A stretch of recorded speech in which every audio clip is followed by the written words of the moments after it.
It's creating it.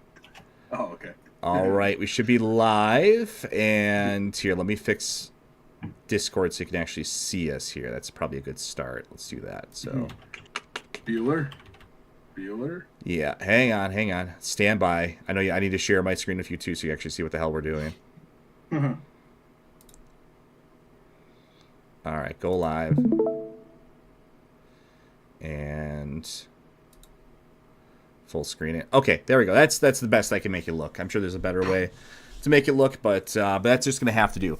Anyways, yeah. So we are live. This is the Game Reactionist. I am Spectre today. I'm joined by, of course, Rorschach, the one and only. Yes. So I know you've already gone through this before. I think it was like a week or two ago. This is the, of course, we have the VGAs, the Video Game Awards, coming up very, very soon, December 12th. So that's going to be coming up really, really quickly here. And we get a chance to vote on them. I mean, for all the good it does. I mean, it counts for I think like 10% of the results. It's basically it's sort of like it's kind of like how the Democratic Party does things with like the super delegates and stuff like that. So really, like the people behind the scenes can just kind of orchestrate whatever result they want, and then, you're kind of given the illusion that you can actually have a choice here, essentially. So that's Sure. kind of what's going on here. So we're gonna dive right into it here, and let's see. All right, I think I pretty much remember like what my votes were too. So I'll follow along here and see how similar we voted. I'll consider your thoughts and stuff too, but I mean, I have a kind of I'll have kind of an idea for stuff, and I mean, obviously, there's gonna be some awards that are just gonna be like, who cares, So let's dive into this here. So I'm logged in. Let's go here. All right, vote now or view this year's nominees. Find out. Okay, let's start voting. I didn't even have to show my photo ID. Okay, so you start off with the game of the year already. Okay, I don't know if that did that for you. I don't remember. Okay, I have no option to go back, so we're just going to start with the game of the year. So I already know what I'm picking out here. This is going to be Black Myth Wukong, without a doubt. That seems like that's just by far the best choice. The game I had the most fun with this year by far. I'll mention the other ones here right away. Astrobot, I obviously didn't play that. I don't have a PlayStation 5. It does look fun. I know you had some good times with that as well too. I saw your playthrough of that part of that.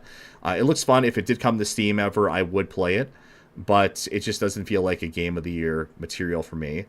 Balatro, honestly, I don't next to nothing about. Admittedly, I know it was a big indie darling, indie sensation of the year, but it just seems like I don't know. It just seems like it's kind of a weird. It's just weird to see that in like a game of the year running here. Black Myth, like I said, amazing experience. Was not expecting it to be nearly as fun or entertaining as it was. Beautiful game, runs flawlessly, fun to play. Had a blast playing through it, 100%ed it.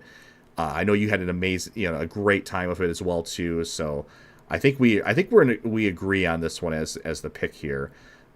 Elden Ring, obviously, that should not even be here. This is a DLC. You can make the argument that it's this is a full on expansion or whatever, and it's like its own game essentially. But I just feel like this should be its own separate category, have a DLC of the year or expansion of the year category. This doesn't really belong here. Regardless of what I know we disagree on Elden Ring a lot, but regardless of that, I think we can both agree this probably should not be here in the first place.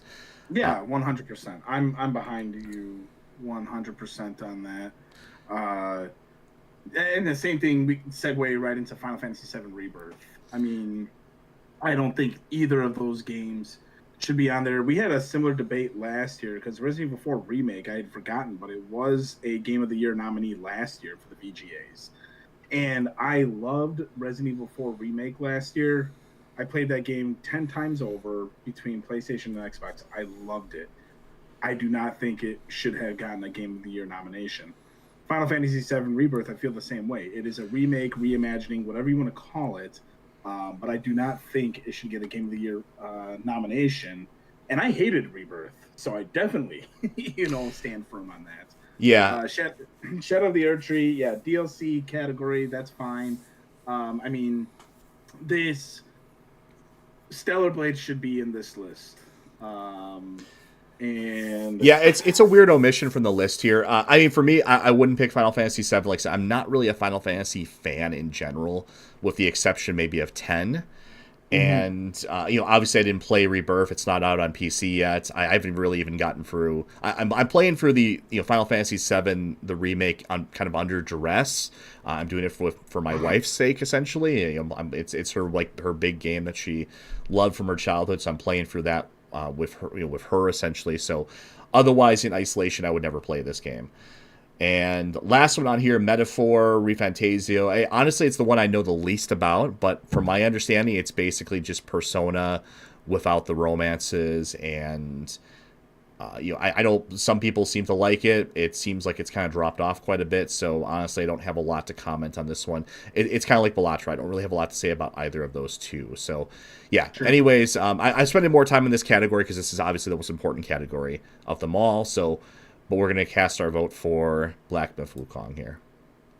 Yeah, and that's who I casted my vote for too. Astrobot, I think, could have been a Game of the Year, a serious Game of the Year nominee and possible winner if it came out in like 2009, to compete with Mario Galaxy, or Mario Galaxy 2. I don't think it's, gonna ish. I don't think it's gonna win. B, I don't even think it should have been nominated. And where's Silent Hill 2 remake on this list? I mean, I'm not that big of a fan of it, but I feel like Silent Hill 2 remake certainly deserves to be on this list more than Shadow of the Herb Tree. And I would even contest, despite my issues with Silent Hill 2 remake, I at least didn't hate it as much as I hated Rebirth.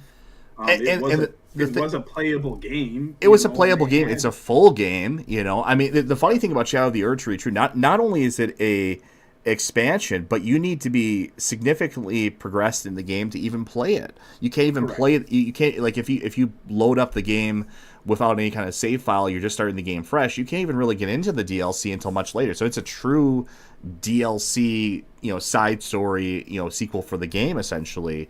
It's not something you can just kind of pull up and play right away. It's not like like an expansion pack that's standalone. So it's just it really feels out of the place. I mean, I can understand if it was like a standalone sort of expansion that sort of did its own thing, but Mhm. it's very intricately linked to the main primary game. So yeah, it just seems even more bizarre.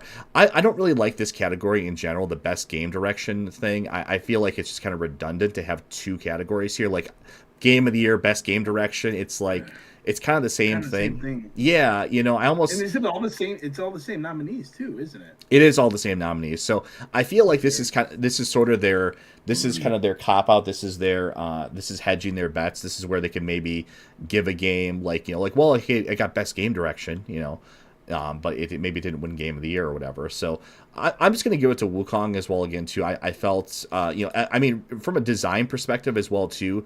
I really enjoyed just in terms of like I felt like the game was not to contrast to with something like Elden Ring. I felt like the difficulty was a very nice curve to it. I felt like I never felt like I felt like I was always sufficiently challenged, but I never felt like I needed to have to go off and grind or do a bunch of other things first before I I mean it is possible to kind of get through even a tough boss fight if with enough finesse.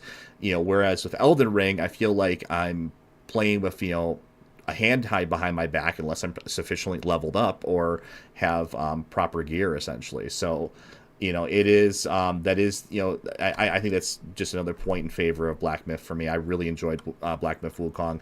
Really was kind of a surprise for me. I mean, I liked it since the reveal trailer that we got. I was intrigued by it, but I was not expecting to pick it up right away and to enjoy it and play through it. And basically, it took over all of my gaming for like 2 weeks. So I mean, it was a very pleasant surprise this year. So I'm just giving that to Wukong as well. I believe that's what I gave it to as well.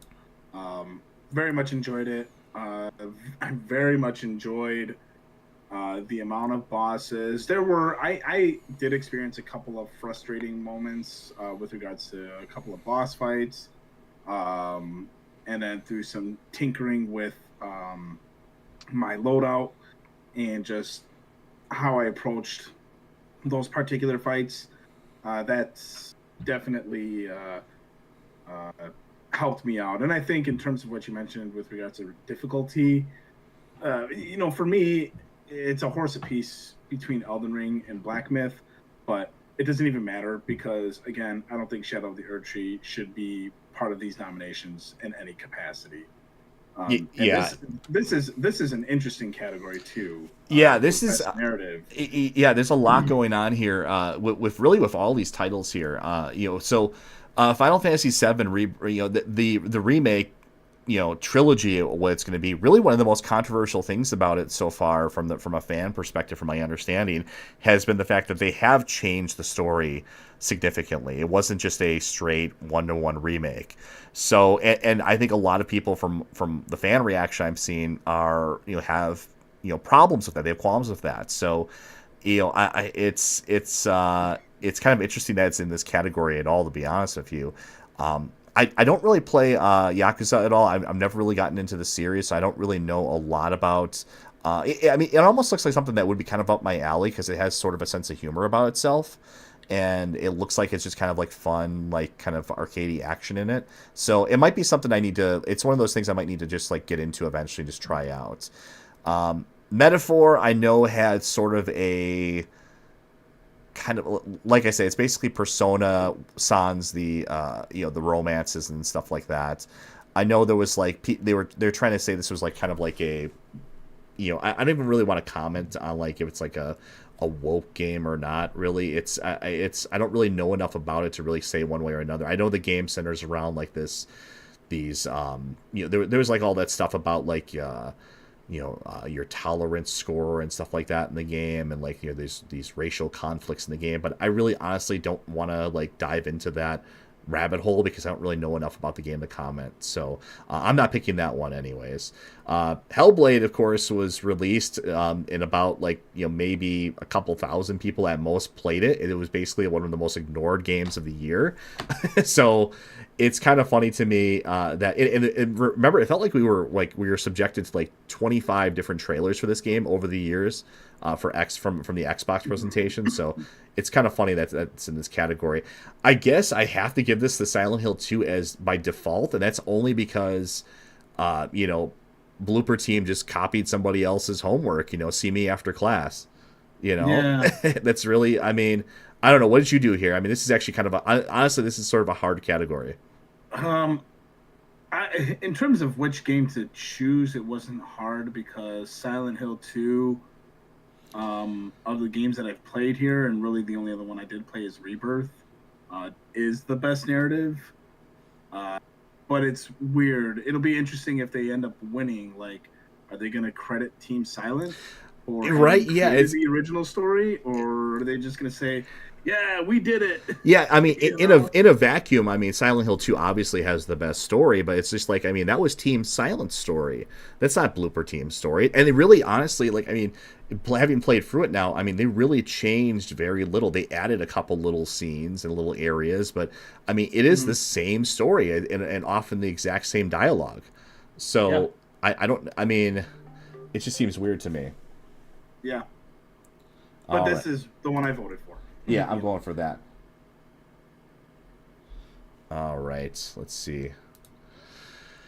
Here, hang on. Let me fiddle with Discord. Best art direction. Oh boy. Okay, we'll take a look at that in a second here. Hang on. Let me fiddle with Discord's being Discord again here. God, I hate Discord so much. I swear to God.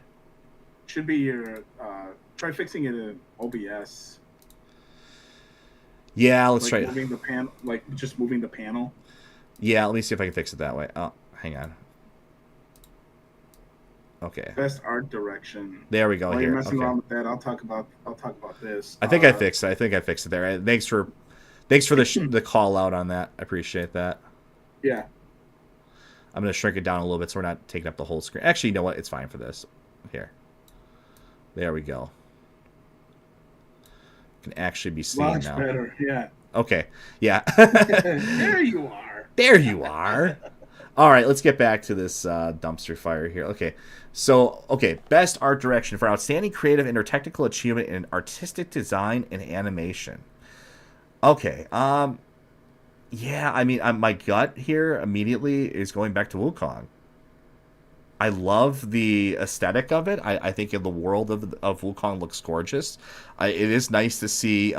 We haven't really seen like kind of this, sort of traditional Chinese kind of design and with this like level of graphical fidelity and like kind of this type of story done like this and with this level of production value. So it is a very unique experience. Yeah. I mean, like I said, I don't even want to look at Elden Ring because it's a DLC. I mean, that should be its own DLC category. I've never heard of Neva. Um, and like I said, I don't really want to comment on Metaphor. It's just Persona again. And yeah, so maybe this would be between these two, but I'm going to give it to Black Myth. I think I voted for Black Myth, but I was torn between Black Myth and Astrobot. Because Astrobot did have a lot of just fun looking worlds and like a lot of like nostalgic worlds. It even had like if you collected so many Astrobots, essentially, uh, you unlocked special worlds dedicated to specific games from Sony's past. We're talking Uncharted, God of War, Horizon. So those are really cool neat little call outs. Ultimately, I think I did go with Black Myth Wukong though because, um, you know, the world building there was just so fantastic. The scale of some of those bosses was something that you really haven't seen, in my opinion, since God of War 3 on PlayStation 3. Yeah, it felt epic. A lot of those fights felt really epic. It felt great. So I think that's a relatively easy vote. And here once again, like I said, we run into the Silent Hill problem here, where Well, obviously not so much. Not so much because Akira Yamaoka. I mean, he did come back to do the music, so it is the same guy. yeah, I understand that. I just feel like it's just.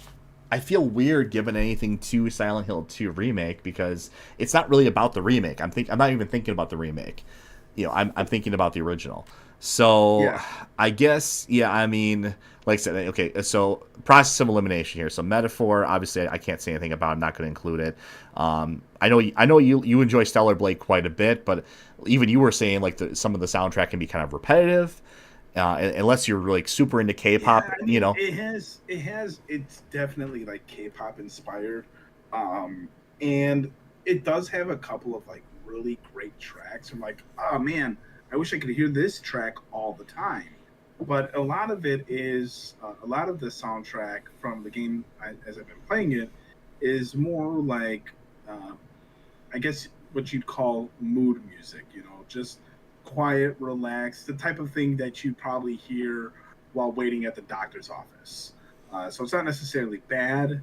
It's just not really sticking Not out to me. memorable. It's just atmospheric. Okay, yeah. Yeah. Whereas with Silent Hill 2, I mean, it's instantly recognizable. So Yes. yeah, I feel like I have to give the Silent Hill 2 here, and it's just like I mean, yeah, it is nice that Akira Yamaoka came back and kind of remix stuff for it. So I guess yeah, we're gonna go with Silent Hill 2 here. I did not feel as bad for Silent Hill 2 as I did with Narrative, because at least the original composer did come back. He did rework the soundtrack, and he was actively part of it. So this one was just kind of like, okay, I don't feel weird about it in this case. Whereas Best Narrative, it's like, well, Blueberry, you didn't write the game, so Yeah, it's like I said, it's copying somebody else's homework essentially here and taking credit. right, So once again here, okay, now we're running into the redundant categories. This is the Oscar yeah, problem all over again, where you have. I mean, do we really yeah. need 29 categories? So it's like, can we get it down to 20? Probably really easily. This is a padded list. We don't need to have this many categories. And really, honestly, I don't think they even care about them half the time too, because 95% of the show is going to be ads anyway. So you can, and Mhm. sometimes they just get these ads or these awards done like as like a little 15-second aside, like, oh, by the way, best audio, blah blah blah blah blah blah blah blah blah, and then the winner is, it's like, I mean, okay, Yeah. like I don't even know why they even bother then. So Now watch our 7-minute Mountain Dew commercial. Yeah, where you can exactly. get Yeah, where you can get free tokens from Call of Duty Black Ops 6. yeah. Here, well, get the drops. You could win this free thing here. So I'm gonna give Yeah. this to Silent Hill 2, but once again, I'm thinking of this entire time. I'm thinking of the original Silent Hill 2, and this is just the reflected glory off of that. So Yeah. I think I gave. Uh, I think I went with Silent Hill 2 on this one too. I mean, and again, like you talk about redundancy. You just voted in a category for best soundtrack and score, and now we're doing best audio design. Like, can we not just kind of mesh the two yeah, together? like I mean, Like, like that's what I'm saying. Like are you we tell really me, that concerned with the nuance? yeah, You it's know, like. I mean, I understand. Yeah, give people awards and stuff. It's nice, but okay. Best performance. Okay, so I didn't really play Final Fantasy VII Rebirth, obviously. I'm definitely not giving anything to Life is Strange or Star Wars Outlaws. Those games are hot garbage. And then which same is a with shame because like this Humberly Gonzalez, she's actually a good looking chick. What did they do? oh yeah, Like they made her look like some kind of like Gollum. I mean, yeah. I mean, yeah, mystery meat. yeah. It's just like yeah. I mean, and she obviously looks just fine here. And then she looks like this kind of weird like Star Wars creature, and when she's supposed to be a human. And then yeah, Hellblade, no thanks. I played the original Hellblade. I did not play Hellblade 2 because I played the original Hellblade. So because I had zero interest in Hellblade 2 because I played the original Hellblade. So yeah, it's a very pretentious, up its own ass type of game. I guess I'm Yeah. going to give this to Luke Roberts here. Just for, I mean, I didn't hate his performance in Silent Hill 2 as James. But I really do always go back to Guy Seehee. I think Guy Seehee nailed it in his original performance. He was also the original motion capture as well. I don't know if this guy did motion capture for the new game at all either, but He uh, did. he did. Okay, that's good to know. But yeah, I mean, Guy Seehee also did the same thing 20 years ago, and I thought it was a fantastic performance, extremely memorable character.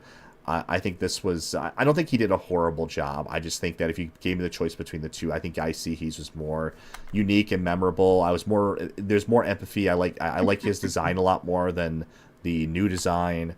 I guess I could kind of the character was more. There was more nuance to the character. I felt.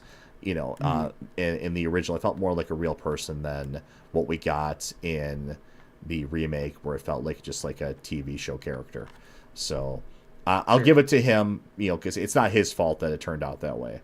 So, Yeah, I think this one I did go with Brianna White because I didn't hate Luke Roberts' performance either, but I certainly wasn't in love with it, and I don't even know if I could say I liked it. I think I tolerated it.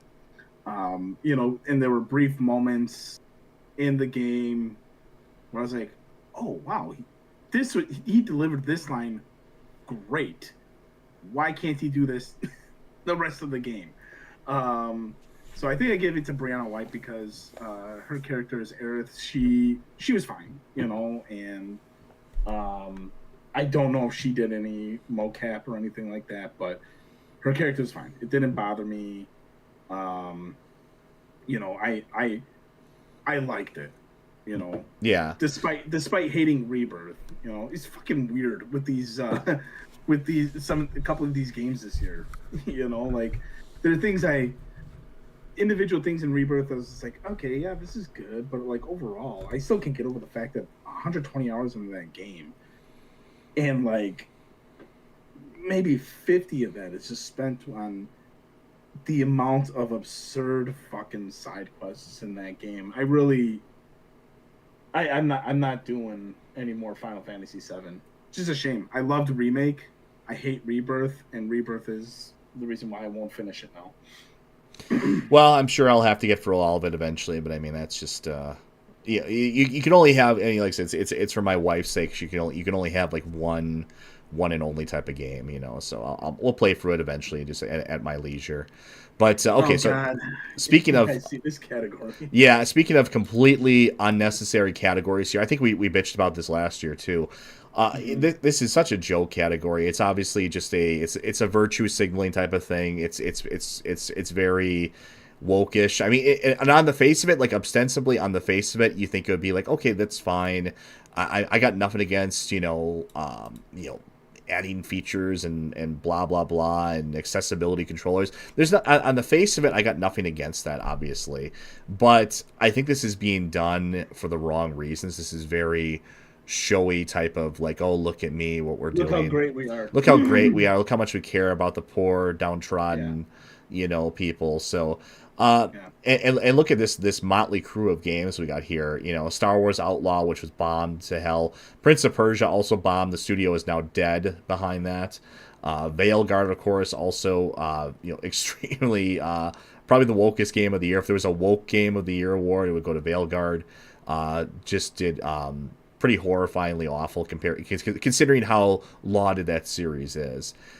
Diablo is especially it hurts a lot for me because I love Diablo 2. I think Diablo 2 would be definitely without question in my top 50, maybe in my top 25 games of all time.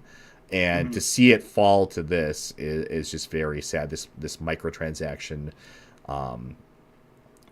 Rift Raid or whatever they do, end game is just ugh. So I'm not a fan of that at all. I know some people like it now after all the patches, but I look back to Diablo 2. That was the perfect incarnation of this game, and they never improved on it. I guess I'll just throw it to Call of Duty just because I don't care. I really don't care. So I think that's what I did too. And yeah. I mean, at least Call of Duty Black Ops 6, I haven't played it. I don't own it. But neither have I. I think I have heard consistently that it is a pretty well-made Call of Duty in terms of Call of Duty games. So yeah, it's basically throwing my vote away. I don't even care for this category. Right. All right, moving on. Oh boy, wow, we're hitting them here. Okay, games for impact. So this is the. They may as well call it the games for woke category. That's really what this is. For a thought-provoking game of pro-social meaning or message.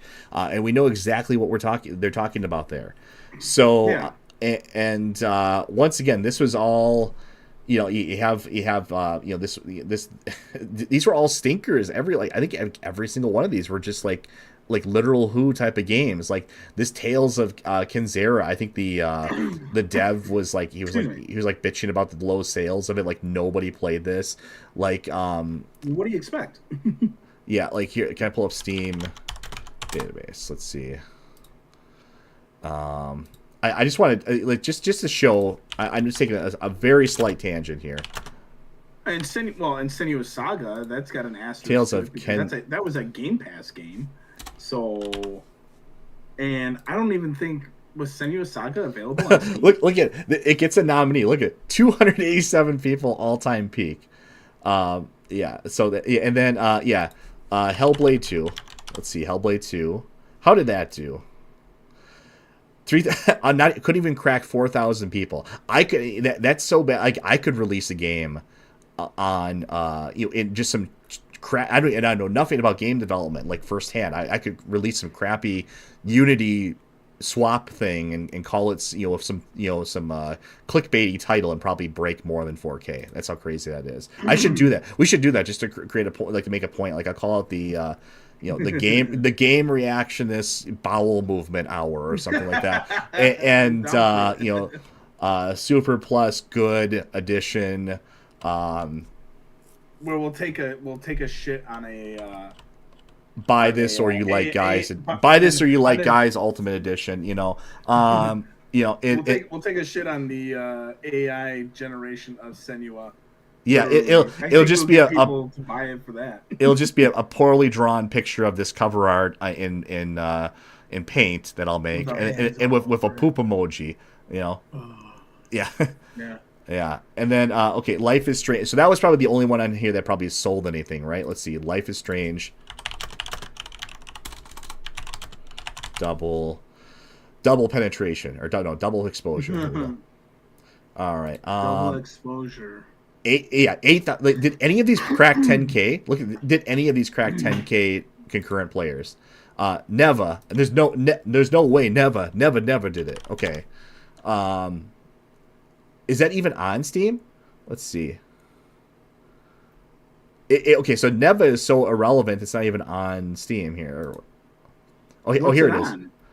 Oh, here Okay. it is on Steam. Okay, 1,200 players. Okay, Indica. The hell is that? Obviously, you're forgetting the fact that all the people who are playing these games, they all bought it for console, Spectre. Like I'm that's not. Yeah, no, I'm saying this is unfortunately council does not give us this because it's a walled garden. We can't really tell how many players are on it. So this is just an indication of the general what I'm sales saying of is it. it's clear that you know while 1,200 players were on Steam for Indica, it's clear that it's likely sold 20,000 copies on PlayStation or Xbox. So At that's least. that's where the success is.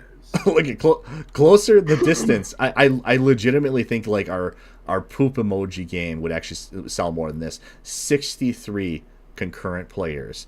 So this should be this shouldn't be games for impact. It should be games for irrelevance. That's really what this. Yeah. Like Games for unemployment. let's just give it to closer the distance so that they can hopefully find like new work. Like like to have 63 concurrent players. I mean, that's just like God. I think this one I gave it to Hellblade 2 because I think there was like one music track that I was like, I like the music track. I'll give you my vote for that. Or maybe it was Neva. I'm never voting for Neva. Okay, um, but yeah, It's interesting that they still went with this category too, given the recent backlash on companies like Sweet Baby Inc. or other DEI focused organizations that have. you think they would try to distance themselves a little, right? But I guess not. Like change the category a little bit. We're just like in firmly in like we're waist deep in shit right now here with like these categories. Look at these. Okay, best ongoing. Award to a game for outstanding development of ongoing content that evolves the player experience over time. Oh boy. Okay. Who the fuck is playing Destiny still? That's what I want to know. Yeah, like is this relevant Bungie, anymore? How old is that game isn't, now? Like isn't Bungie like fucking done? is Like, Destiny still around even? I got out of that game I think at the right time. Like, I had my fun with it. I was a day one alpha tester for Destiny 1. Had a lot of fun with it, and obviously played through Destiny 2. Had a lot of fun with that as well. And it's just it's part of the reason why I have such a backlog, because I just sunk so many hours into that game. And eventually I just realized, I was like, you know what? I'm done. It's time to move on. 10 years in, I bought I don't know if it was the Witch Queen expansion or the expansion that came after that. And I didn't even play it. And it was just more of the same shit. And I was like, I'm literally throwing my money away, and I'm not even doing anything with it. So I gave up. I moved on. I had Helldivers 2. I think I gave this one to Helldivers 2. I could see that. I mean, I know that from my understanding, they've really shit the bed on like support for the game over the year that's been out here. But we had fun with it for a brief period of time. I'm obviously I can't give it to Fortnite. I can't give it to Final Fantasy 14. I'm definitely not giving it to Diablo 4. Like I said, I played Destiny 2 back in the day when it first came out. I'm not a fan of Destiny at all. It was not for me. I played it with you for a while too. I just did not have fun with that game. The closest I came to having fun was the PvP experience for a brief period of time.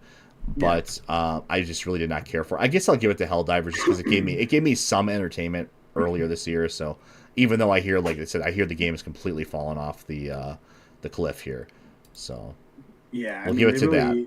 They really shot themselves in the foot with the whole Sony account requirement thing, which is fucking weird because from what I understand, every first-party Sony game that comes to PC requires you to sign into a Sony account. But for whatever reason, Helldivers 2 is the only one that got any controversy.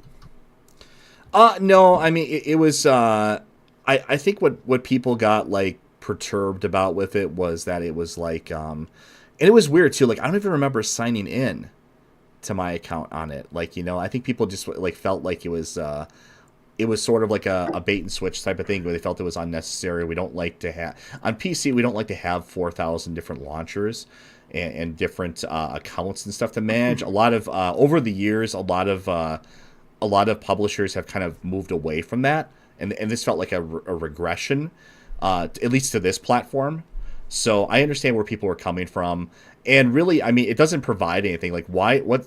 Explain the relevance to me. Why do I need to have a PSN account to play Helldivers 2 or whatever? It just seems kind of ridiculous to me. I'm sure it's just to pad their numbers, because I'm sure their numbers are probably getting stagnant at this point. So that's probably their behind the scenes logic on it. Best community support, recognizing the game for outstanding community support, transparency, responses, including social media activity. Hey, isn't that the same category we just fucking... I know, right? I'm like deja vu here, right?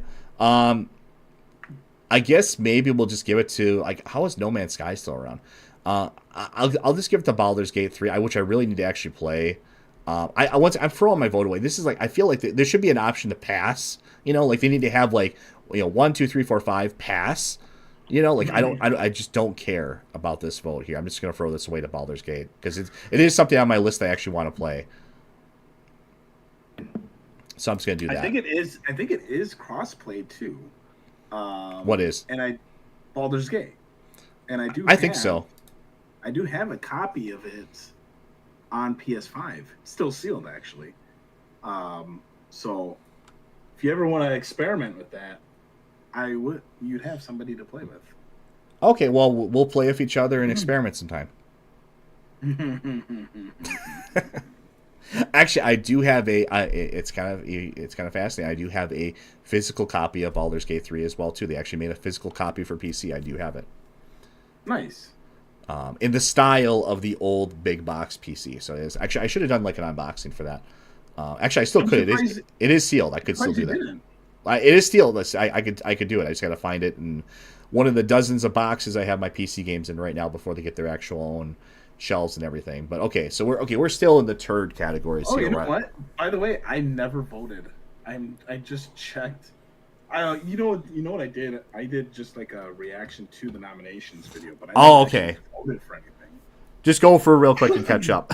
Yeah, so, but you got to make your voice heard. Okay, vote or die. All right. Okay. Right. Okay. Yeah. Because we're only at like 11 out of 29. There's still 18 more of these damn things. Okay. Best independent game. I gotta set these up. Otherwise, it's gonna be like 2 hours long. Okay. Best independent game. I don't care about any of these. I'm never voting for Neva. I heard UFO 50 was kind of interesting. Loria and the Laser Eyes. I'll just give it to Balatro because maybe they'll give it maybe they'll give Balatro the best independent game. They won't even consider it for like game of the year then. So I'll just give it to Balatro. You know what? Because I'm a misogynistic piece of shit, for best performance, I'm going to give it to Luke Roberts. Yeah, take that. He's the only guy on there. We got to stick with him. Take that, modern feminism or postmodern feminism. There you go. That's our feeble strike back there. Yeah. Okay. Best date. Okay, come on. Okay, we had a best indie game. Now best debut indie game. What the hell is this? What the fuck? Actually, I'm gonna give this to Manor Lords because I think I wishlisted that game. Manor Lords actually looks interesting, so I am gonna give this to Manor Lords, even though I haven't played it yet.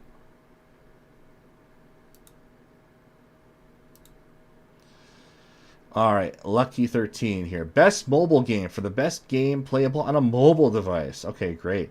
Okay, wow. Okay, I'm torn here. Do I pick the game I'm actually having fun with, Pokemon Trading Card Game Pocket, or do I pick a Coomer game? This one I'm picking Pokemon because I actually have gotten quite sucked into it over the past. It is kind of fun. I'm actually having a decent time with it, and I'm doing it completely free to play. I've not spent a dime on it, and I've actually got a decent meta deck out of it too. So we'll see if that remains to be the case as they add more cards and more sets and stuff like that. But for now, you can safely free to play it. So I'll pick Pokemon. All right, best. Okay, God, I just don't care. Best VR AR for the best game experience playable in virtual augmented reality, irrespective of platform. all of these are just like headache inducing. I'm not into the VR at all. I think it's the technology needs like another 20 years at least. I guess I'll give it to maybe Metal Hellslinger because I actually want to play the base, the non VR version of that. So I'll give it to Metal Hellslinger. I went with Metro. That's a fair choice too. It's a who cares thing. Okay, Right. best action game. Okay, this kind of scares me here too because they throw Wukong here too. Like that might be the bone they throw to the game. You know, like they're not going to give it like game of the year or even best direction, but they'll give it like we're going to throw it a bone. We'll give it best action. So that's kind of scary. This is a tough choice here because I'm looking at this. Obviously, I'm not going to pick Call of Duty, nor am I going to pick Helldivers, but I could see Warhammer 40K winning. I could see Stellar Blade winning, or Black Myth winning. And like even I, having played Stellar Blade, I'm like, oh man, dude. Now that I haven't beaten Stellar Blade yet. I'm like just cleaning up what I can before I finish it because I'm in end game territory now, and it's just like for me, what am I having more fun with? Is it Stellar Blade or was it Black Myth? I've enjoyed both games so far. There's not a whole lot of negative I've said about either game. I've had some frustrations with Black Myth, but that's that's player error. And Stellar Blade, the only the only bad thing I can really say about it has been the soundtrack so far. I mean, it is essentially a Coomer game too, and I do enjoy looking at Eve. So Yeah, it is kind of tough. I think I'm actually I'm like okay, so process of elimination, right? So okay, get rid of Helldivers 2, get rid of Call of Duty. Those are going to be no's. I'm getting rid of Black Myth as well too because I don't want to I don't want it to win Best Action Game. I want it to win Game of the Year. So I don't want to even I don't even want to contribute to that winning Best Action Game. It should go straight for Game of the Year. So that brings it down to Stellar Blade and Warhammer. I think I have to vote with my. Obviously, I haven't played Stellar Blade, but I've watched you play Stellar Blade, so I got an idea of it. I played Warhammer, but I've not finished it yet. I'm gonna go with my bias, my personal bias. I'm gonna go for Warhammer. I'm a Warhammer fan. I love based Warhammer. on what you just explained, I went with Stellar Blade because you're right. I think that's fair. I want Black Myth to win Game of the Year. I don't want it to get Best Action Game. So yeah, I feel Stellar like Blade. and it's not a horrible category. Like I mean, a couple years ago, or last year, Armored Core, which was like my personal game of like the last like 5 years plus at least, it won Best Action Game, but that was the best that game was ever going to do. Armored Core is a very niche game. It was never going to win Game of the Year. So I was really happy with that win. I think Black Myth Wukong obviously has mass appeal. So I think it should win Game of the Year. Okay, keep voting. Best Action Adventure. Okay, well, Which is again redundant. We just had Best Action. Yeah, for Best Now Action we're doing Adventure game, combining Why can't- combat with traversal and puzzle solving. Like, why can't we just have Best Action Adventure and then have all 10 games in the category? I just, Right? Like- yeah, it's just so weird here too. Okay, so once again, let's just process of elimination this. Okay, so remove the stinkers here. Remove Prince of Persia. The studio's already dead. Remove Star Wars Outlaw. That studio will probably soon be dead as well too. Ubisoft is having tremendous problems right now. They're imploding. So that leaves us with 3 choices. I do not consider Silent Hill 2 to be, no matter what incarnation of it, I do not consider it to be an action-adventure game. So that's eliminated too. I did not play, obviously, Astrobot or Legend of Zelda Echoes of Wisdom. I'll probably just give it to Astrobot just because that's the one I would probably play out of these. If I was given the choice between Zelda and, which game do you want to play right now? I'll pick Astrobot. It seems like a fun, obviously, traversal is the main drive of the game. It's a platformer. So I think I think that's kind of the it does. I mean, it does look like it's a lot of fun. It's got a lot of charm to it. I think it deserves at least to win at least one award. So I'll give it to Astrobot. This one I'm going to give to Echoes of Wisdom because Echoes of Wisdom does appear to have some game mechanics that I would thoroughly enjoy. I haven't played it yet myself, but I intend to, and I'm gonna give it to Echoes of Wisdom. Plus, it's Zelda.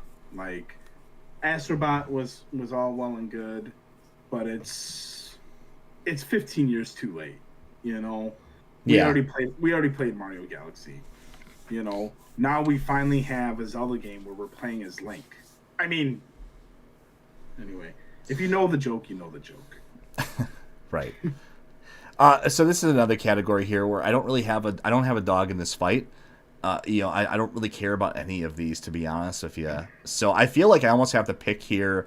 Like, my pick might be very different from yours. My pick might just have to be, how can I, engineer things so that it helps Black Myth. So maybe I would pick like maybe like Rebirth, because then Rebirth doesn't win Game of the Year, but it should win something.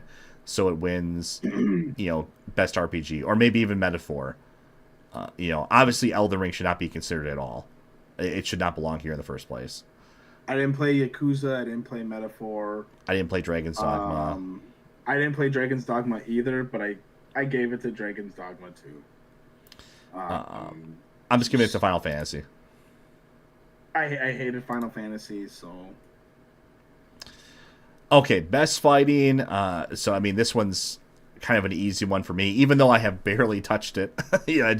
I got it right away, and I just have not had a chance to actually get into it. I think I know I think Dragon Ball probably will win this, because I know Dragon Ball's been pretty popular, although the competitive aspect of that game has been kind of a joke, I guess, because the competitive fights for that game have been kind of there's kind of like an exploit people have been doing, I guess. That's kind of a controversy of that game.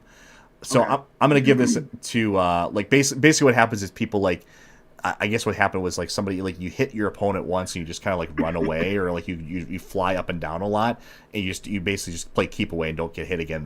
You let the timer run out, and that's how you win the match. That's the competitive optimal strategy. That's stupid. It is really stupid. I'm gonna give it to Tekken 8. I love Tekken. I already submitted my vote before knowing what you said. Just said. I did give it to Dragon Ball. I did enjoy Budokai Tenkaichi, and although I haven't played Sparking Zeroes yet, I've heard that it is a return to form in terms of those.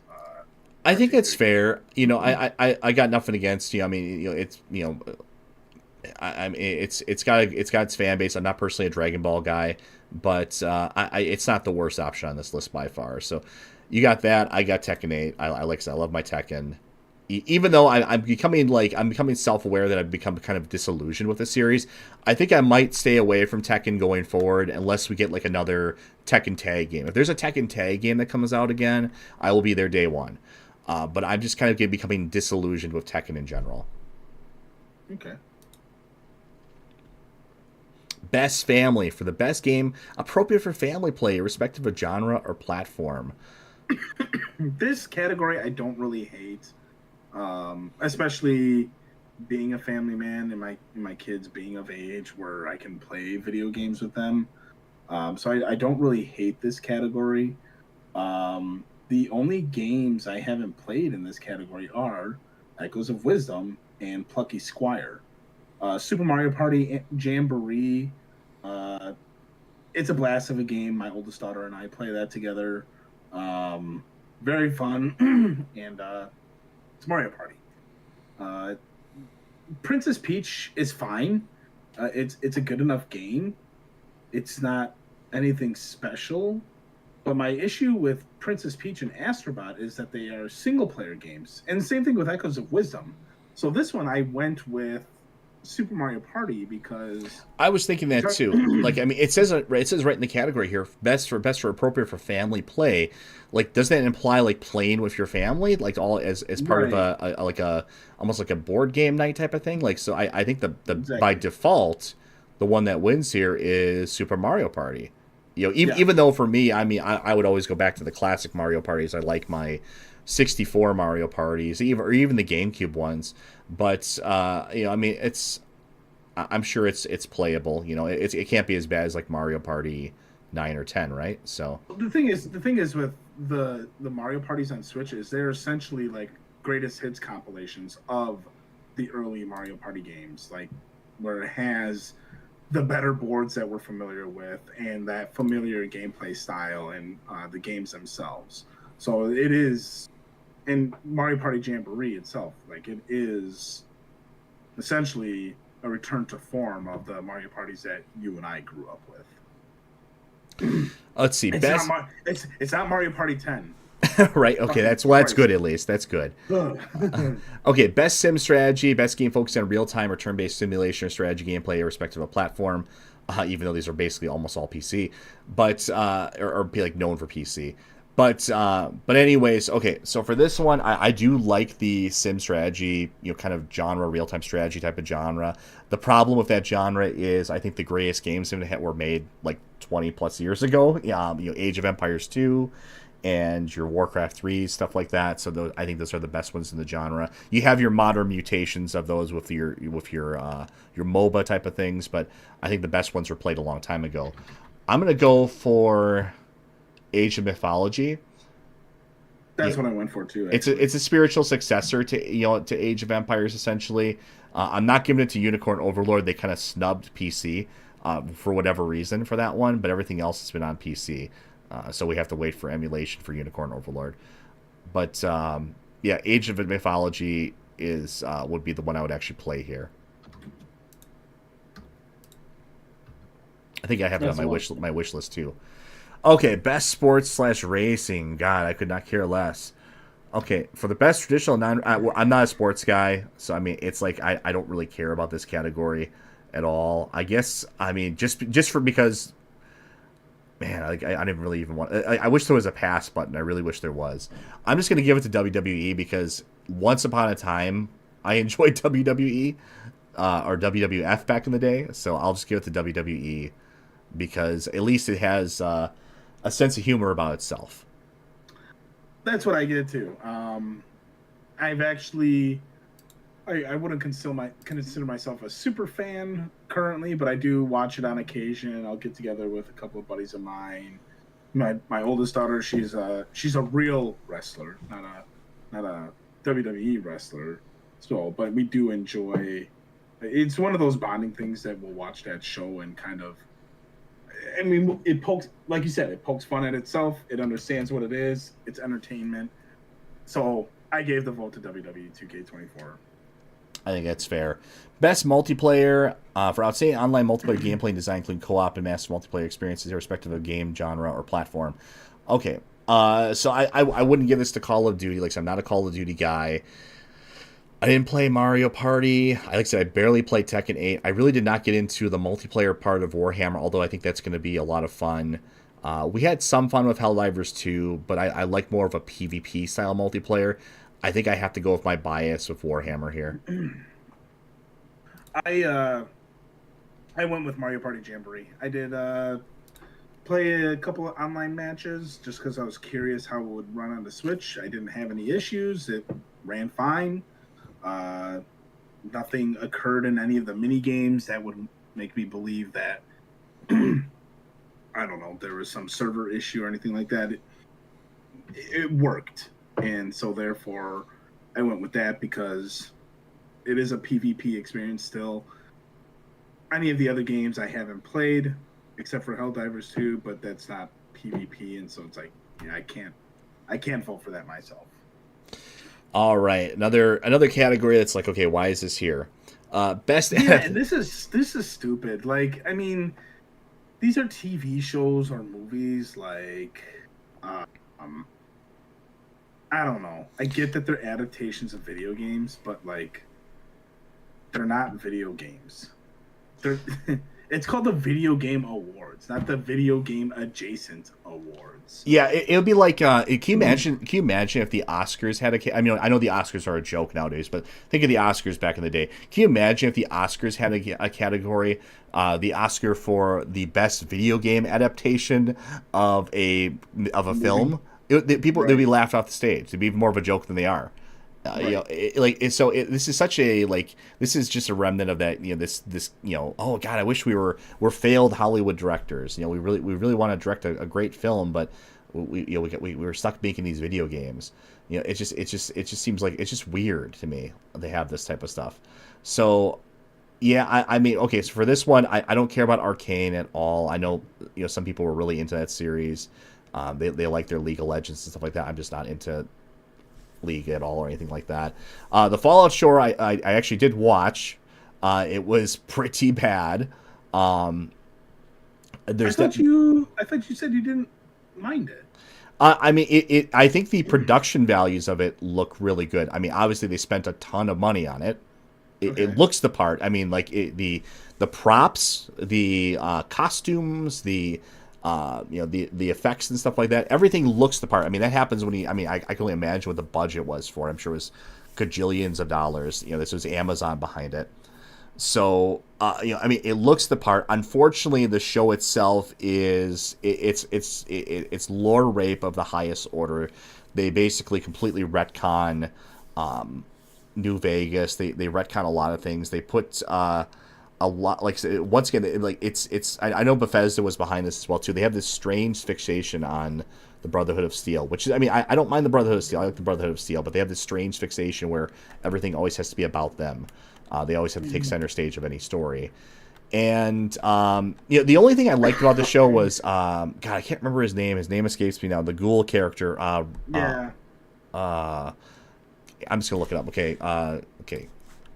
Ghoul character Fallout show. Okay, it was Cooper. Okay, what was actor? Walton Goggins. Okay, yeah, I really liked his performance. I felt he had a really strong performance in it. Whenever he's on the screen, he kind of steals the scene. But one of my favorite movies I've seen him in. Little sidebar. It's called Fat Man. Came out a few years ago. It's a Christmas movie. Mel Gibson plays Santa Claus, and the premise of the movie is a young boy, a rich young boy, gets coal for Christmas, and so he puts a hit on Santa Claus, and the hitman is Walton Goggins. It's a very, very funny movie. Mel Gibson is great as always, and Santa is contracted by the U.S. military to ensure he delivers presents. I very much enjoyed it, so I do recommend it if you're looking for a mindless popcorn flick. It'll serve that. He had me at Mel Gibson. I would check it out. So yeah, good old Uncle Mel. So I mean, obviously the show looks fantastic. I do also like. I'm a big fan of Kyle MacLachlan. He's in the show for kind of a brief role that becomes a little bit more important later on. But I do like him a lot. I liked him in pretty much. He's most known for, of course, for working with David Lynch. And sure. he was, of course, the star of Twin Peaks and stuff like that. I think he's a fantastic actor, and I think he, as always, he does just fine here. But he's not really the focus of the show. But anyways, the show spits all over the lore. It's just it spends all this time focusing on characters I just don't like. Like I don't like I can't remember the name of the main character. Lucy, okay, and then what's his nuts? The Brotherhood of Steel character. I just did not. They're the focus of the show. I did not care for either of them. I don't really care what happens to them. If anything, it's funny. I kind of like was more intrigued by the, and that kind of goes with the games as well too. I like kind of like diving into vaults and kind of figuring out like what was the evil machinations behind them. I was more interested in the vault story than I was the actual, like, the stuff that was happening in the vault than I was in the Wasteland stuff, aside from the stuff with Goggins. So yeah, but overall it's a very, very mid below average show, especially when you consider the enormous budget it has. So yeah, we'll see what they do with the next season. The next season they're gonna do it looks like they're doing like a New Vegas type of thing. I'm sure the lore rape will continue. So okay, Knuckles, obviously I didn't see the rest of these at all either. So I guess I don't care. I'm just gonna give it to Knuckles. Sure, why not? I don't care. I'm throwing the vote away. Okay, most anticipated. I gave it to Fallout. I have no familiarity with the Fallout games. I had the show on in the background. I don't really know much about the show, but it's the only show on the list that I watched. That's my vote for it. I guess so. I do remember paying attention to the Walton Goggins scenes because he was the most interesting part of it, and there were a couple other scenes like when they went into portions of vaults that had like the already pre-existing corpses in there. It's like, oh, what's going on here? And like you said, Kyle MacLachlan, I paid attention when he was on the screen too. Lucy, to her credit, is not necessarily bad to look at. So she's got those crazy eyes, though. She does, yeah.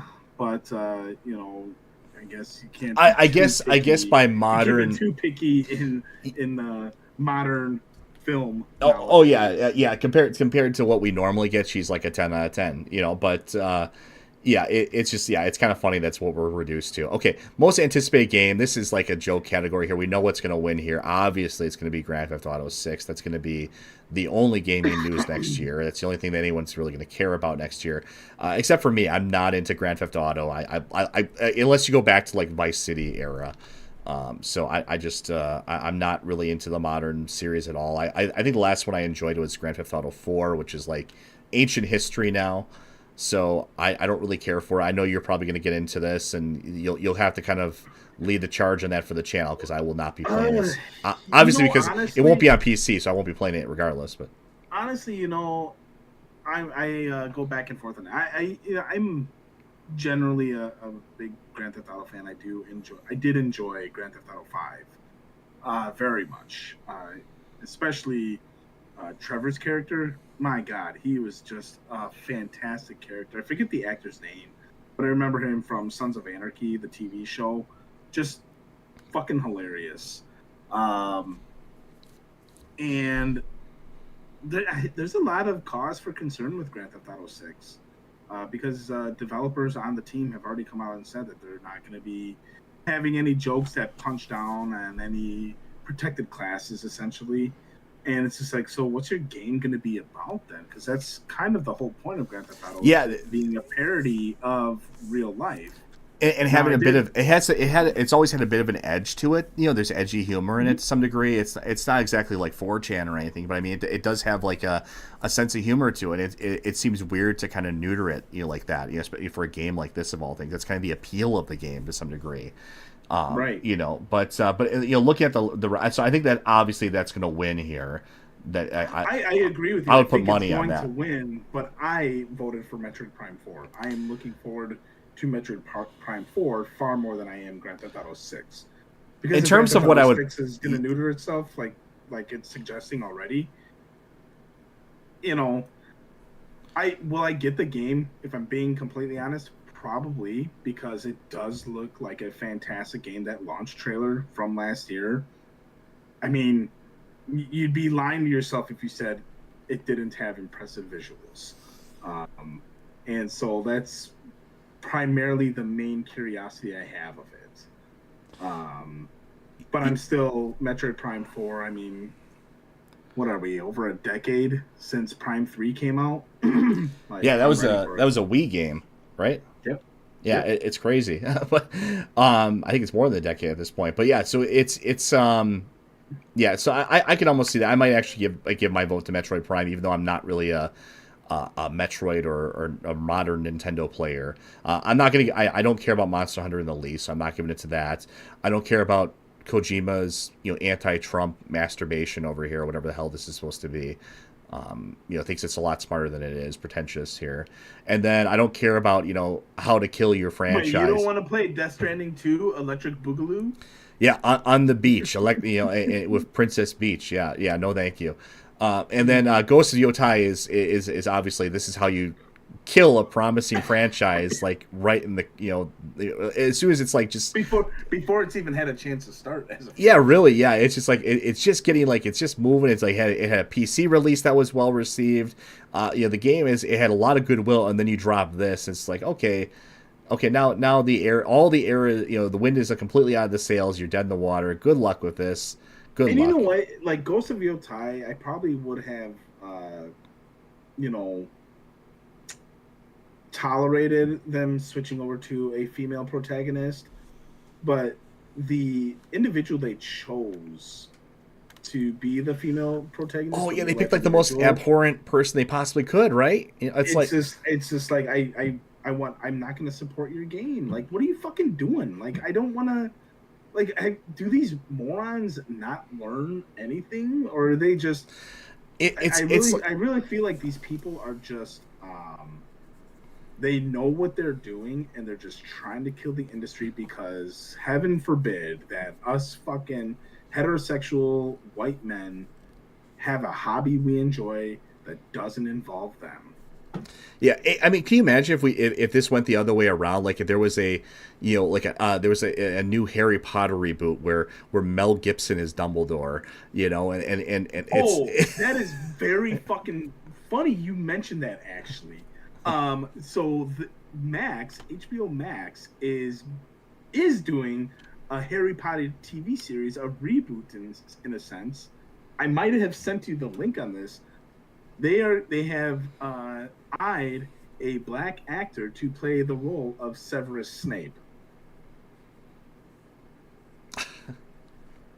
It's fucking wild to me. Speaking of like wanting to destroy shit, they're doing it to Harry Potter. Shouldn't they have cast him as what's his name, Sirius Black or whatever? Yeah, right. That would have been more apt casting there. But yeah, so I mean, but can you imagine like if we did this the other way? Like imagine like you had like I don't know, like I mean, it's just like you have these people behind these things that like why would you spend your life doing these? When this you people you hate this this stuff and you recast it this way. It'd be like if you had like me write like Sex in the City or something like that. Like I would pour all my hatred into it and my derision for it. It's or if Mel Gibson was the next Marvel protagonist. Yeah, right? It would just be like, yeah, I mean, so, okay, anyways, I think, okay, I'll give it to Metroid here, because I don't care about the rest of these at all. Like, Metroid at least is like, okay, it's Metroid, I can, all right. Oh, God. Okay. These are the best categories. Oh, my God, okay. What happened? Oh, jeez. Who are these people? And who are these people? Yeah. and why aren't we on here, man? Come on, right? Yeah, for a streamer or content creator who has made an important and positive impact on the community. Well, I think we will eventually. We might make an important impact, but I don't know if it's going to be positive. But listen, I pay my taxes, right? God, I'm sure all of these are completely just like. Oh God! And this is which one of these guys voted for Trump? I want to know. Like, did any of these guys? There's got to be one, right? I'm here. We'll start researching. You start on the left side. I'll start on the right side. I'm starting on Casio. I'm gonna start with the VTuber, whatever this is here. USADA Pecora.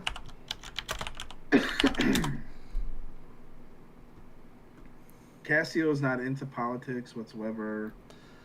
But I'm sure he's not against anything LGBT. A female Japanese virtual YouTuber associated with HoloLive. Okay.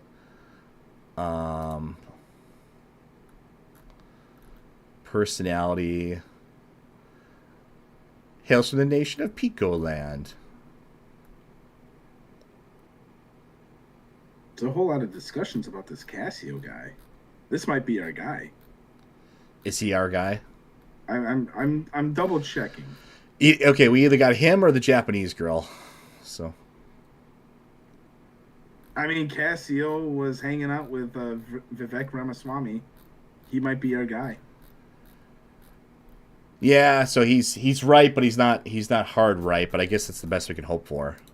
Yeah.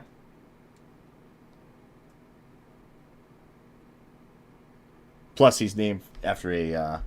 Is Casio even still around? That brand of electronics? That was like the cheap electronics of like the 80s and 90s. Remember the Casio like stuff? Like, I don't remember, or I remember. I mean, I don't know. Rather. So flip a coin between the Japanese girl and the guy that pals around with Vivek, I guess. I did Casio. Yeah. All right, we'll give it to Casio. He's our guy. I guess, or kind of our guy. Because could you imagine the pearl gripping that would occur if he were to happen to win? Yeah, I suppose so. And at least people like this would actually, he might not agree with. You'd probably hear a pin drop. Yeah, and at least with people like this, like I mean, they would actually sit down and have a conversation. They might not agree on everything, at least not at first, but at least they would sit down and have a conversation. Whereas the rest of them would be like, "Oh my God, I can't believe you're a monster." Nah.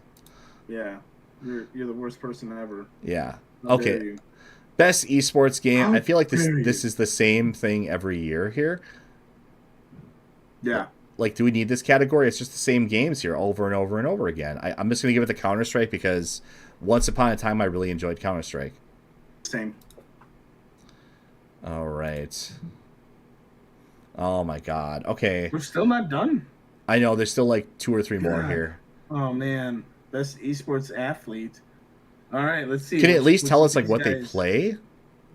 Like, I mean, do I have to do all their work for them here? One guy Right. doesn't even have a 33. Yeah. Okay. Okay. I'll try Faker.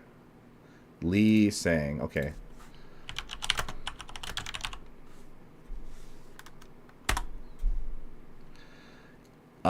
He plays League. Okay, I'm not a fan of League. Chovy. Okay, Chovy Jung. Okay.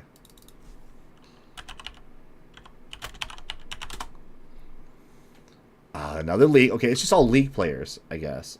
Okay, let's see. What about Zai Wu? Oh, the guy at 33. That's his name's right underneath. I didn't even notice that. Zai Wu plays Counter Strike, Okay. but he is French. Oof. Oh boy.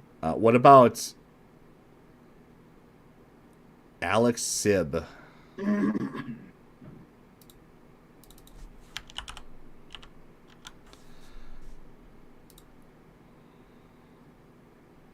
Another French counter, another French or Finnish professional Counter Strike player. Okay. What did you ever figure out this 33 guy? What's his deal?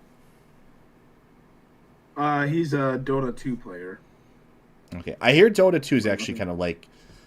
I never played Dota 2. I hear it's actually kind of hard. So. But he's one of those goyams. If you know what I mean.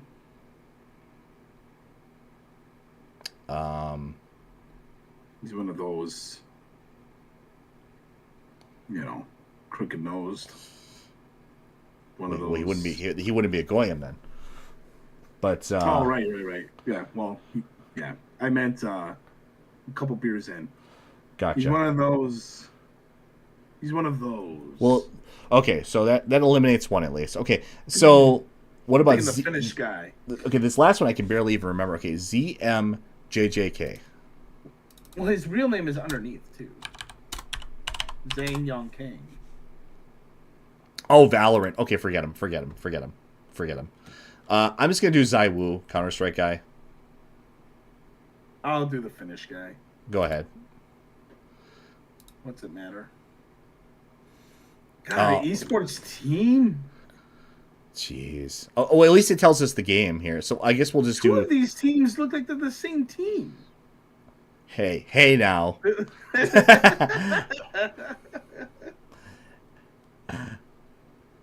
I take that back. Not all teams look alike here, okay? But Billy Gaming, Gen G, and T1. What's the difference between any of them? I'm just gonna vote for the game. I'm just gonna vote for Counter Strike.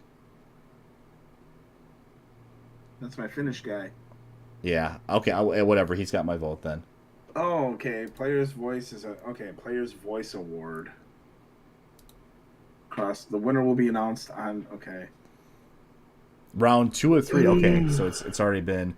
Okay, vote. Okay, which is your favorite game of the year? Player's Voice is 100% fan voted award across 3 rounds. The winner will be announced on December 12th at TGA. Can you only pick one here? You're supposed to. Okay, votes cast for this round. You pick 5. Am I understanding that correctly? 5? Votes cast for this one. 1 of 5. So. And those go on to the next round. I think, right? Okay, so okay, I see what's going on here. Obviously, Black Myth. Okay, so me, Black Myth, Stellar Blade. Yeah, okay. Black Myth, Stellar Blade, obviously. I don't want to pick any of these other ones. Well, Zenless Zone Zero's got the Coomer stuff in it, so I'll give it to Zen. All right, fine. And that's 3. Um, it'd be funny to give it to Pal World just after all the controversy. I'll do that. Yeah, Pal World. Okay, and then we'll do the anime game, the Wuthering Waves or whatever. I'll do Helldivers too. I'll just throw my own little curveball in there. Okay. All right, cool. The next screen doesn't show like my email or something, right? No. Okay, good. No, it just says votes submitted. Cool. But if you do want to email Spectre, his email is. That's it. We've casted our votes. We've done our part. We have. We've saved democracy here. We saved democracy. So those will add up to not even 10% of the actual thing. So basically, it's all going to be picked by the video game equivalent of super delegates. Yep, exactly. Whatever. But yeah, well, thanks for for joining me for that slog there. Not a problem at all. 29 categories when really it should be like maybe 10. And God. I mean, there's definitely like I think 7. I think we did this last year too, where we like counted out how many could have been cut away, and you get rid of the esports crap, you get rid of the redundancies of the other things, and then yeah. No, all right. Hopefully get something cool announced. Yeah, I mean, is there anything you're looking for? Any big announcements that you personally are excited for or anticipating at the Video Game Awards? Not really. I mean, I mean, really the pie in the sky thing, I guess, would be like some kind of an announcement or news, or maybe a follow up to Armored Core would be great. That would be like my pie in the sky type of thing. Would be amazing. But so a DLC or maybe what they like to do is they like to do sort of a kind of a quasi sequel to the game with more parts and an expanded story. So that would be like my big like thing, But beyond that, I mean, there's nothing else really like that's like I gotta play it right now, So yeah, I mean, there's just not much coming up anymore that I really care about. Maybe I'm just kind of an old man there. I am curious to see like if I know you were suggesting before like the Switch 2 might be announced. So I mean that would be kind of a big megaton drop, I don't think it will. No, I've been pretty consistent. I don't think it'll be announced at the VGAs. I don't think a new Switch is going to come out until summer next year at the earliest. I really don't. Probably. I'm not saying they release it. I'm saying they would just announce it. Well, you figure if they release it in the summer next year, that means they'll probably do like a late Q1 or early Q2 announcement. Like a springtime announcement. I suppose that's my suspicion. I'm standing firm on that. I don't think Nintendo's going to be doing a new console announcement at all. Especially, I don't think they'll do it at the Video Game Awards. I think they'll save that for their own Nintendo Direct, unless Geoff Keighley paid Nintendo a shit ton of money to, like, please inject some life into my show. It's dying. Like, the DEI is killing my show, so please help me. Yeah, my pie in the sky is a release date for Metal Gear Solid Snake Eater. I was just thinking about that. That might be what you would look for. It just, for all intended purposes, it looks like the game is done. They're doing all these vignettes with David Hayter, showing off. They're constantly showing off new screenshots and cutscenes. The game looks gorgeous. They already had the collector's edition announced for it, and like took pre-orders on it already. Like, it's just, I feel like the game is done, and Konami's just sitting on their hands with it, waiting for the perfect time to release it. Maybe they were waiting to see how Silent Hill 2 was gonna do, and see if they needed to release Snake Eater early. But that's my desire. I'm already happy I got a Legacy of Kain remaster coming out in a couple of days, actually. So Metal Gear Solid Snake Eater, let's do a release date. Other than that, I mean, show me whatever new info on any new Nintendo games being developed or teaser trailers. Metroid Prime 4, something.